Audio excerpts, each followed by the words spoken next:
a small, quaint town nestled in the rolling hills of the countryside, there lived an elderly man named John. John had lived a good life, filled with love, joy, and purpose. However, in his golden years, he was struck with a devastating diagnosis: cancer. Despite his strong spirit and determination, the disease progressed rapidly, and John found himself bedridden, struggling to breathe and in constant pain.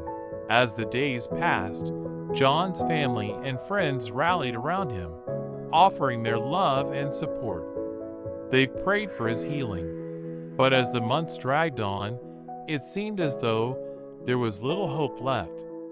The doctors had tried every treatment, every medication, and every therapy, but nothing seemed to work. The cancer had spread, and John was left with only a few months to live. One day, as John lay in his bed, feeling hopeless and alone, he heard a voice. The voice was soft and gentle, but it pierced through the darkness of his sick room like a ray of light.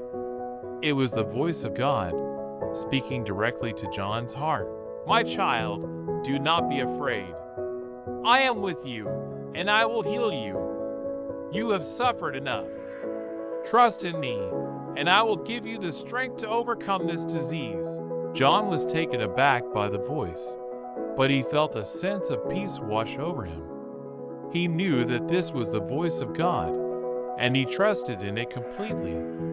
He closed his eyes and surrendered himself to the divine will. Over the next few weeks, John underwent a transformation.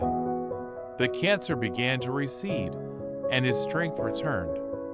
He was able to sit up in bed, then stand, and eventually he was able to walk again.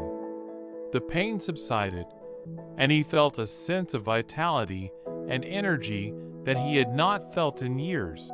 The doctors were amazed at John's rapid recovery, and they could not explain it. They had done everything they could, but they had not been able to cure him. It was as though a miracle had occurred, and John knew that it was the power of God that had healed him. As John's health improved, he became a beacon of hope for others. People came from all over to hear his story and to be healed by his presence. He became known as a man of faith, a man who had been touched by the hand of God. John's family and friends were overjoyed to see him well again, and they praised God for his miraculous healing.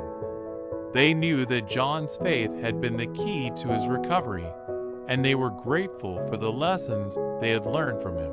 John's story spread far and wide, and it inspired many to turn to God for comfort and healing.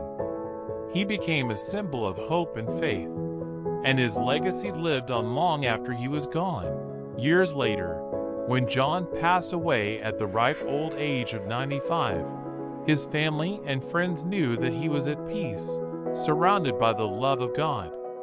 They knew that he had lived a life filled with purpose and meaning, and that his legacy would live on forever. And so, the story of John's miraculous healing became a testament to the power of faith and the love of God. It was a reminder that even in the darkest of times, there is always hope, and that with God, anything is possible.